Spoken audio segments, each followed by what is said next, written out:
Hello everybody, I'm so happy to be here because you all know I love the traditional media. And this video is going to be about watercolor brushes. So let's go if we can learn something new today. In digital painting, watercolor has been always a challenge. Krita wants to bring you the better tools as much as possible and has added some brushes that I created for that purpose. If you're thinking, oh my god, watercolor is really complex, I would like to tell you one thing. This video is for everybody, and after this video you will be able to paint with the new watercolor brushes. So, are you ready? Let's go!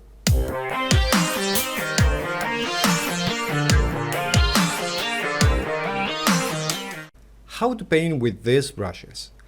Recently I had a talk with an artist and he was telling me, Raymond, we are 60% water, so it is not a weird idea that we connect very well with watercolor technique.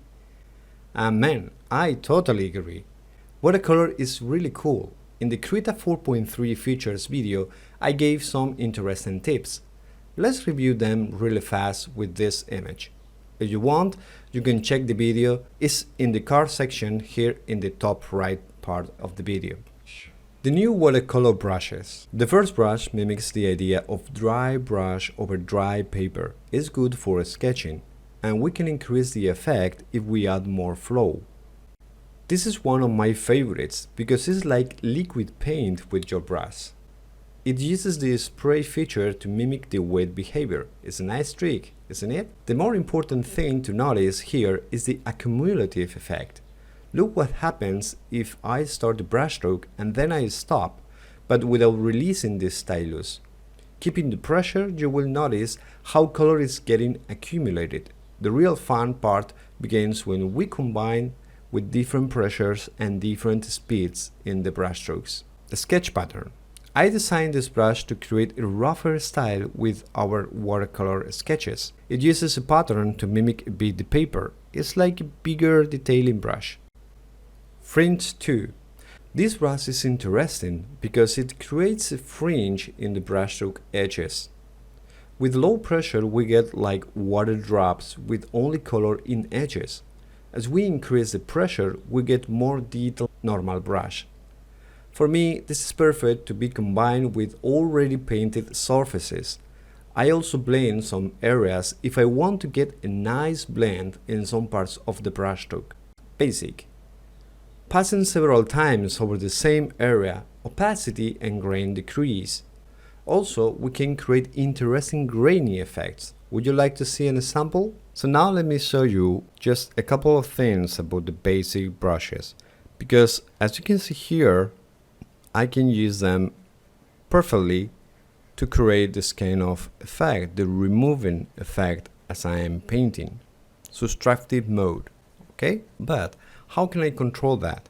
Because not everybody wants to have this kind of fading so rough and wants a more delicate fading. So I go to the flow, secondary flow, and I reduce the strength. Because if I increase the strength, which is the logical way to add opacity, I get nothing appears here because I'm using a special behavior in the secondary brush tip called subtract.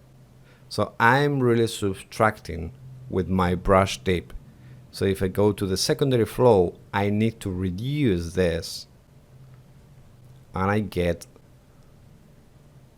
a less rough effect, more color. It's not so aggressive.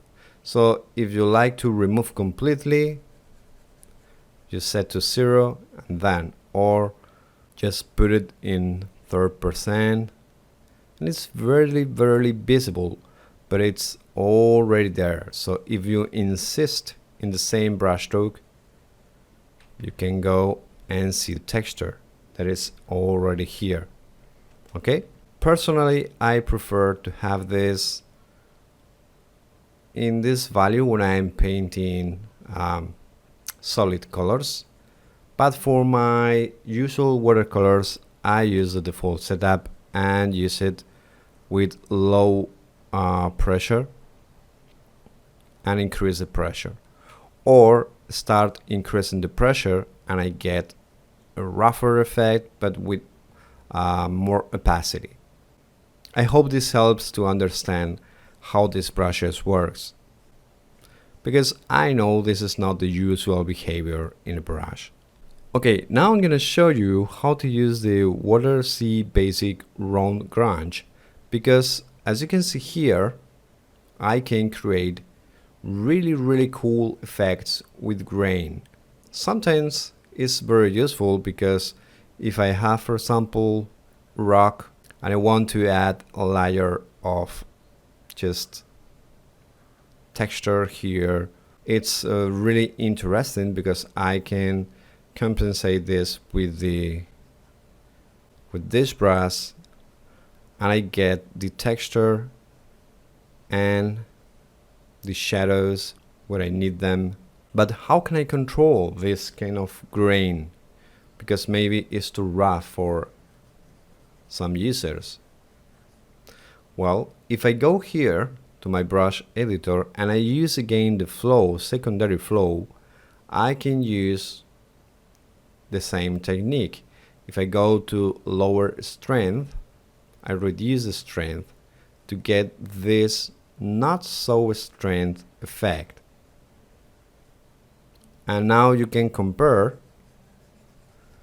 and it seems to be a totally different brush, but it is not, it's the same brush. Okay, so you have a lot of control playing with the values, but it's up to you. I would like to have the secondary flow as an option to have in here, or as a fourth slider maybe, because I think is very useful for watercolor effects. But it's not so complicated to go here and reduce this slider or increase the slider to get more effects. Floods with tilt. The more you press, the more opacity decrease, allowing good blending. Mini tip: opacity new use.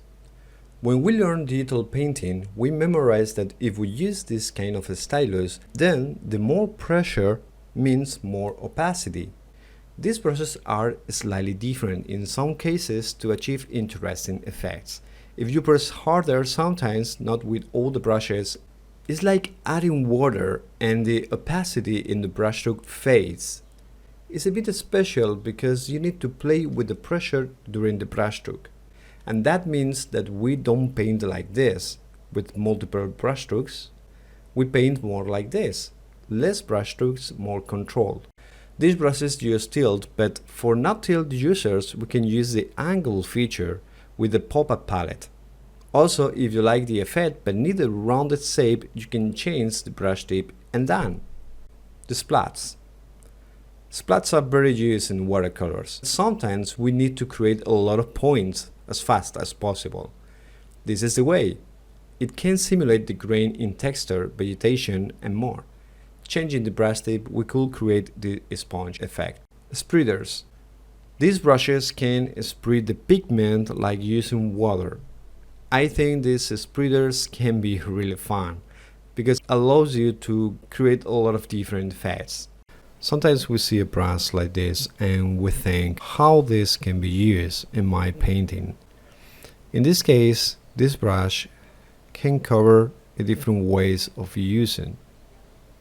I can paint with low pressure and then start to increase my pressure to spread the pigment and blend optically with the transparent effect.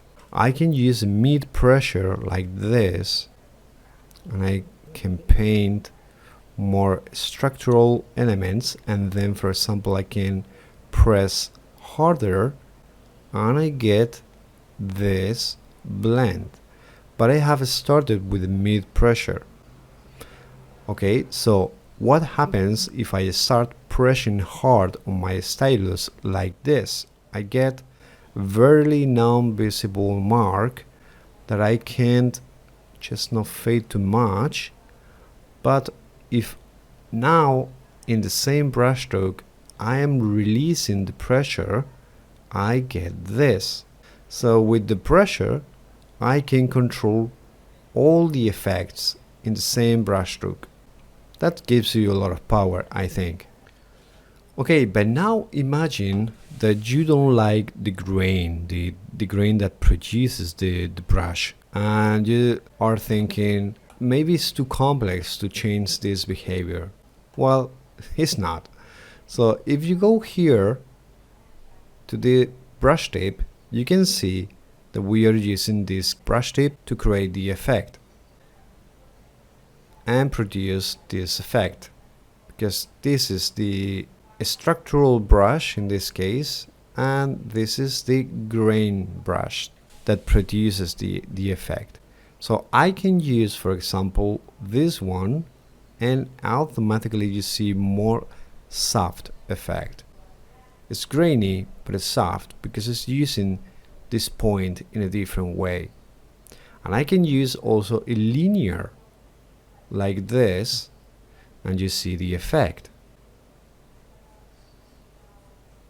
It's more like textured paper, but I think this gives you a lot of power because you only have to change the brush tip in the main brush to combine with a lot of different ideas that you have in your mind. Also, animated brushes can produce good results because as they are animated, they give us a better result in organic feeling. Look at this. Or we can use this, which has splots, and get this grainy effect. We are using this trick, just changing the brush tip, and you get the feeling you want to achieve.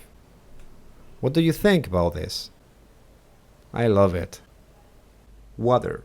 When we make some brush strokes, sometimes we get non-desired edges. Sometimes it's good, sometimes not. This brush uses the spray feature to create the feeling of water. Okay, Raymond, this is nice, but how can I make my own brushes? Creating a new watercolor brush from scratch is not so simple as it may seem, but we can create a variant. Let's go and make a new brush. Okay, to create a new brush, for me the most important thing is to analyze what do you want to achieve. Do I want to achieve an sketcher, or I want block basic, or I want a spreader? Based on that behavior, I create my variant. So if I want to make a variant from this, I can go here and I see it's a flat brush controlled by the tilt feature here. But if I am using, for example, around the brush tip like this, so I can make, for example, deactivate the rotation or leave as it is, and I can use the ratio. I can control the ratio, because if I want to create look at this, like flat brush but around the brush too, I can use this feature. But if I remove this and I'm only controlling the overall shape of the brush, now it's a flat brush, but I can change in whatever moment I need how much flat is this brush. Okay, so it's up to you.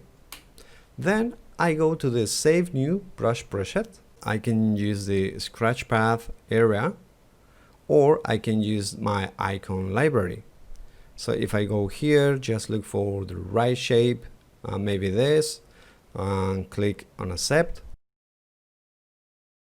Save this brush, and done. You have created a new brush. Watercolor with mouse. I know some of you use Krita with the mouse. It's not the ideal way to see the Krita power, but some of you are starting or just testing. So hey, these brushes are ready for that situation. So really fast, we go here to the settings, manage resources, and then we go to the import presets that we have previously downloaded with the link in the video description. So go to the folder, we have this available, my Water C stylus and mouse here, and I select everything, press shift to select everything, and click on open, and nothing happens, but the brushes are already loaded. So I select click in accept, and then I go here and I can paint really well with these brushes. Wow, that has been a lot of content.